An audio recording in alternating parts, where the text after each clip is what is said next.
Good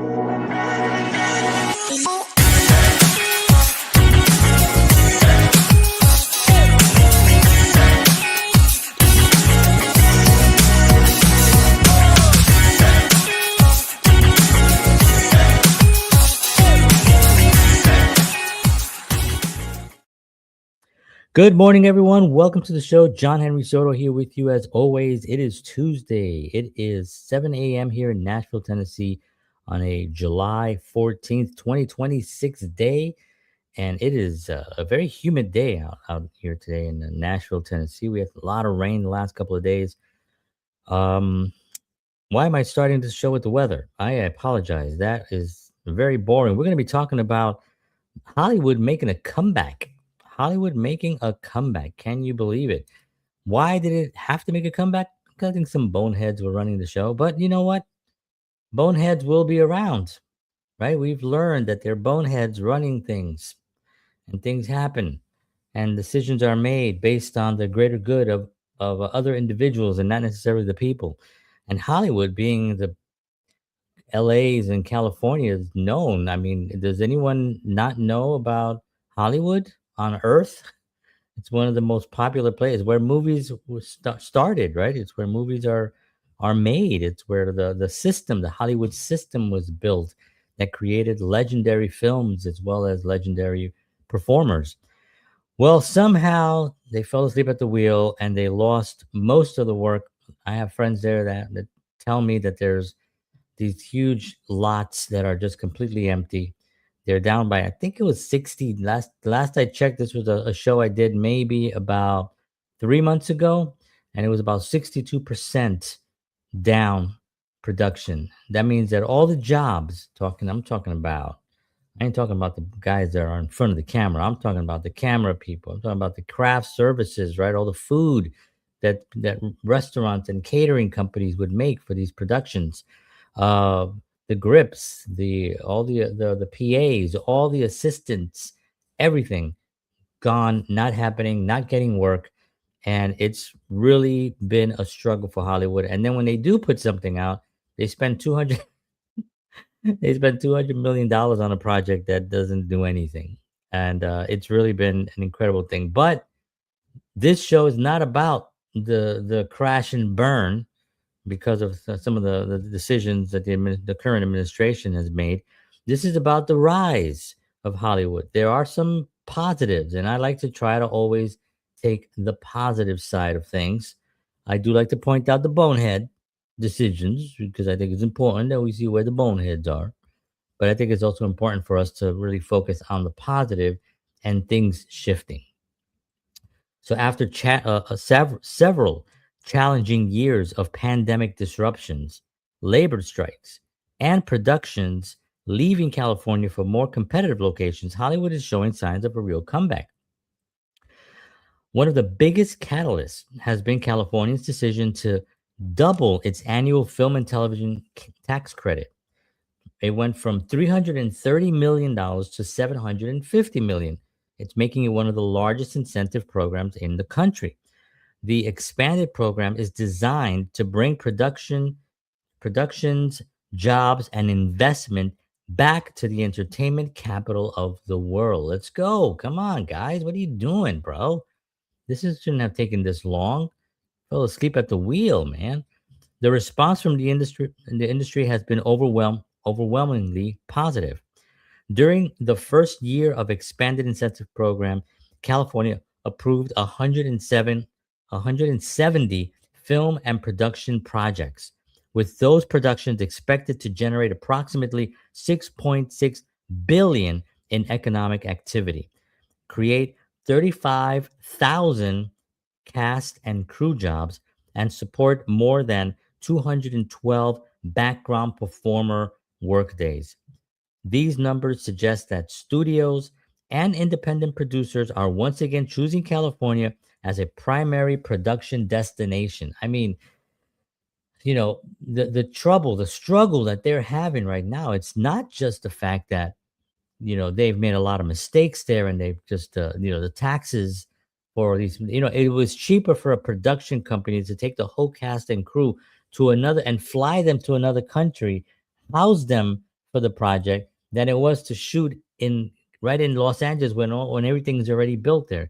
Think about that for a second. How insane is that? It's cheaper to fly a whole cast and crew to another country than it was to do it in LA.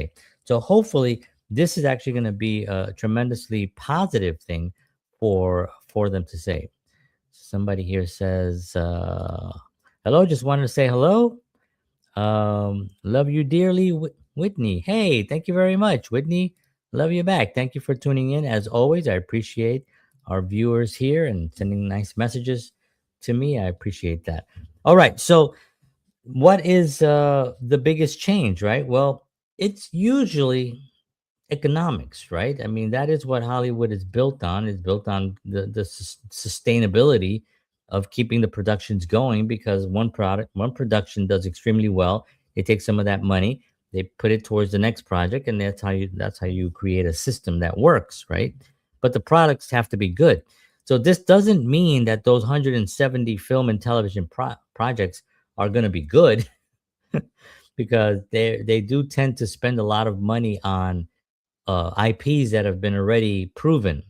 Superman, Marvel, Spider-Man, Mission Impossible. I mean, Mission Impossible is different because that's a Tom Cruise and his whole production team. So it's not really, he doesn't really need Hollywood per se, but there are different productions that come out that are familiar.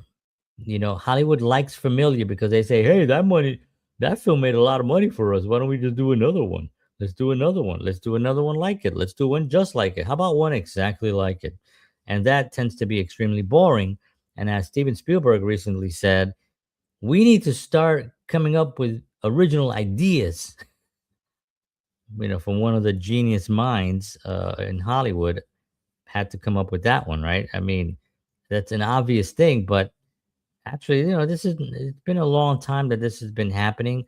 Probably more than 40 years that we've been seeing the comfortableness of an IP that's already been around, that's popular, that people just recognize and people will go to. Now, we know we had a couple of films that have done really well: Sinners, Obsession, out there, moving out. I can't remember moving out. I can't remember what the name of it, but they've done extremely well financially, right? Obsession being one that broke the record for the least amount of money used for a production that made the most of money. It's made so far over $400 million, and I don't know, it cost like $1 million to make or something, and so that broke the record. So independent companies, smaller production houses are now in the mix. And Hollywood knows that. It sees that. So it has to now do something. This incentive, this tax credit, I should say, is a really good start. Now let's get some writing. Let's get some original ideas, and let's make 170 film and television projects that are beautiful, that actually get people, that are interesting. People are watching.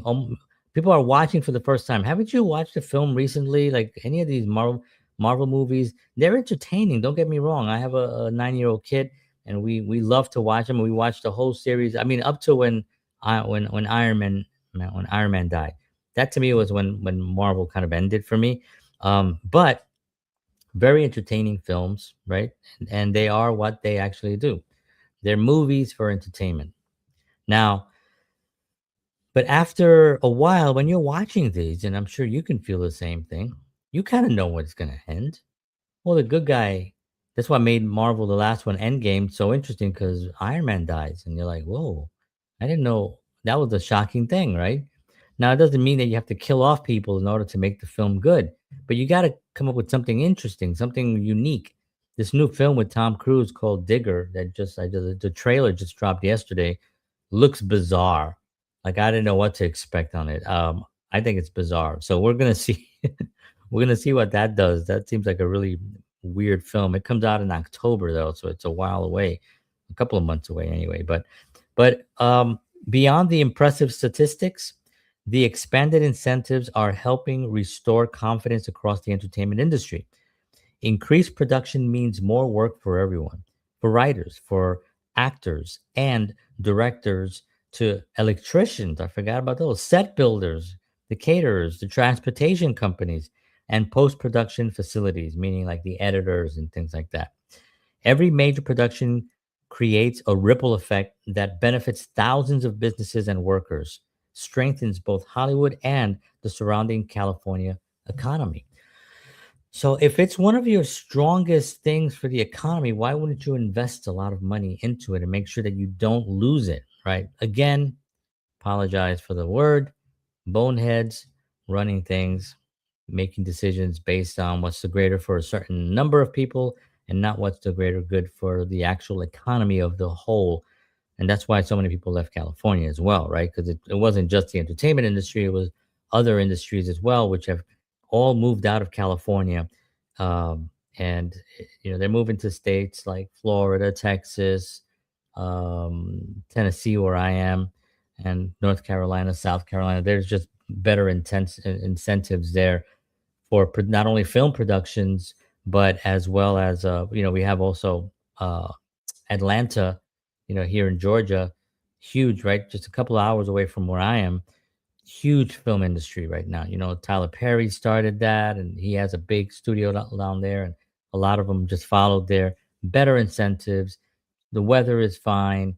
You have basically the same exact system, except better financial opportunities. Where are people going to go? Where they can make the money. They're not going to spend $100 million on a film and have to pay the city to $100 million. So it's $200 million just to get the film off the ground. Now they have to make $400 million to at least make their enough profit where they can actually everybody can get paid and they can go and make the next one. You can't expect every film to do that. Films are not going to do that. Look at Supergirl, I think it was. It didn't do what it was supposed to. I mean, I think a film that had been out for 7 weeks beat it out. A film that had a small independent film that had been out for 7 weeks, I think it was 6 or 7 weeks, beat Supergirl in its first week. That should not happen, and that can happen. The Snow White film, I mean, they added a lot of wokeness to these some of these projects, and I think that actually people kind of roll their eyes, going like, "Oh gosh." I mean, yes, I understand bringing people in and giving opportunities, but that's a forced opportunity when you do it that way, and people notice it now. It's so obvious. It's as obvious as an AI character. They can't speak. They can't. When you see an AI video now, you're like, oh god, that's AI. So and it looks so bad. The actors are so terrible. It's just really really bad. That's exactly what it's like. So for filmmakers, this resurgence represents a renewal wave of opportunity. With more productions receiving approval and financing becoming more attainable through competitive tax incentives, independent filmmakers and studios alike have a better chance of getting projects off the ground. That's a good thing. Hollywood has always evolved to meet new challenges, and today's combination of expanded incentives, increased production approvals, and renewed investment signals that the industry is entering a promising new chapter for growth and creativity. The only thing would disagree with that is that it wasn't the evolvement that Hollywood got left behind on. It was the decisions they literally made, that did that. Thank you very much. I appreciate all the likes over here. They actually made these decisions, the taxes, the increase in taxes for these productions, the red tape, trying to get, ornaments signed off to do things, the production, building, all that stuff played a role in California, and that's why the administration is so poorly rated, and the laughing stock of the rest of the country because they've had the one thing that no other state has. It'd be like well, in Nashville, Tennessee, right? Music City. This is what we call. If somebody went out and said, okay, all musicians that are playing out have to pay an extra 50% taxes on things, and they have to do this now, and they have to do that now, it's going to ruin the strength that we have, the economy that we have. Broadway is our, the bread and butter of the city of Nashville. It makes a lot of money down there. There's over 60 venues, millions of people there. It's active 7 days a week. There's people playing in these bars starting from noon to like I don't know, 1 a.m., 2 a.m. There's music playing there. That's the economy. We wouldn't ruin that. There's other states that have things that are for that are theirs that they'll ruin it. Like New York is on their way to ruining what they have, which is basically New York, right? The sleeping, the city that never sleeps now has like a curfew that they're trying to enforce. And of course it's run by a socialist, so that becomes a problem. But eventually they'll figure that out.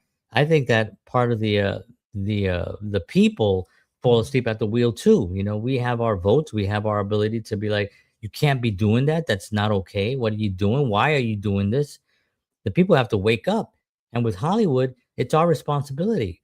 Not only not because we're not in Hollywood, we're not in California, but it's our responsibility as filmmakers and creators to protect Hollywood, because we do have an incentive in Hollywood. Hollywood has to succeed because it is the history. It is the history of this industry.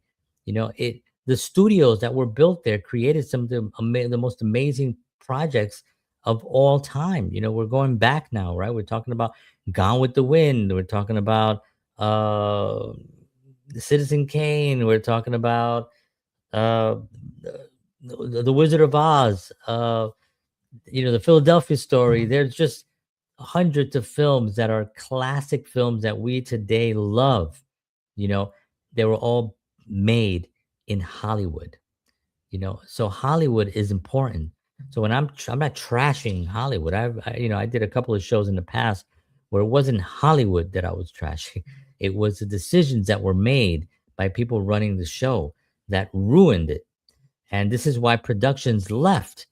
It's very clear. You don't have to be a genius to look at the economy of Hollywood and notice that all the productions moved to another state because the money was better, the incentives were better, the opportunities were better.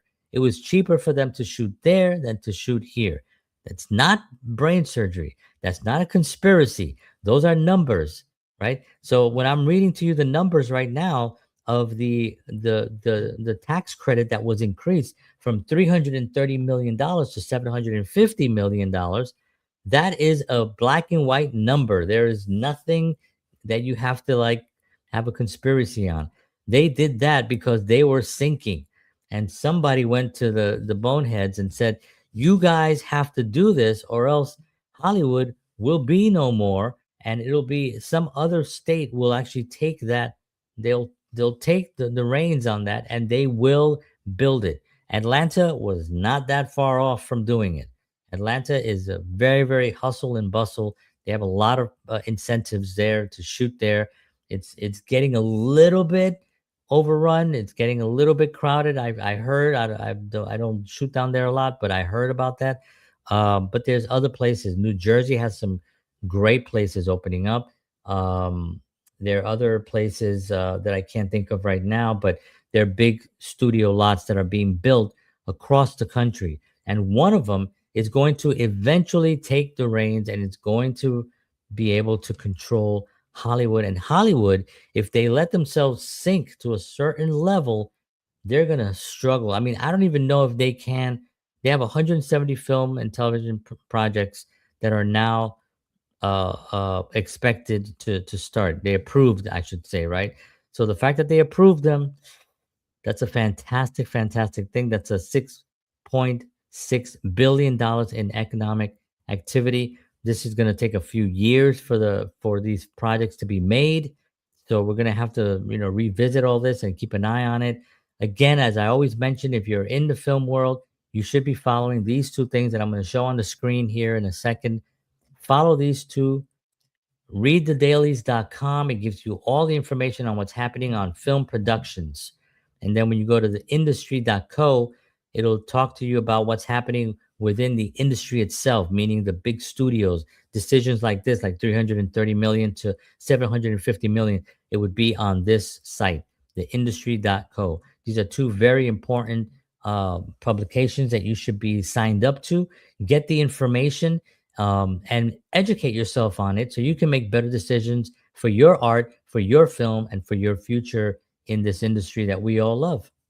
All right, friends. Want to thank you so much for tuning in this morning. I appreciate it. I'm trying to cut these down a little bit. I was doing over 30 minutes, and I think it was just because I was rambling, but I'm not rambling anymore. I'm just giving you the information. And I hope this becomes valuable to you and you can do something with it and get out there and make some films. It's never been a better time to make films. This is the best time right now, technology wise, economy, the economics, using tools like some of the AI tools that we have now to do certain things. It's the best time ever. So if you're contemplating it, if you're brand new and you want to jump in, this is the place to be.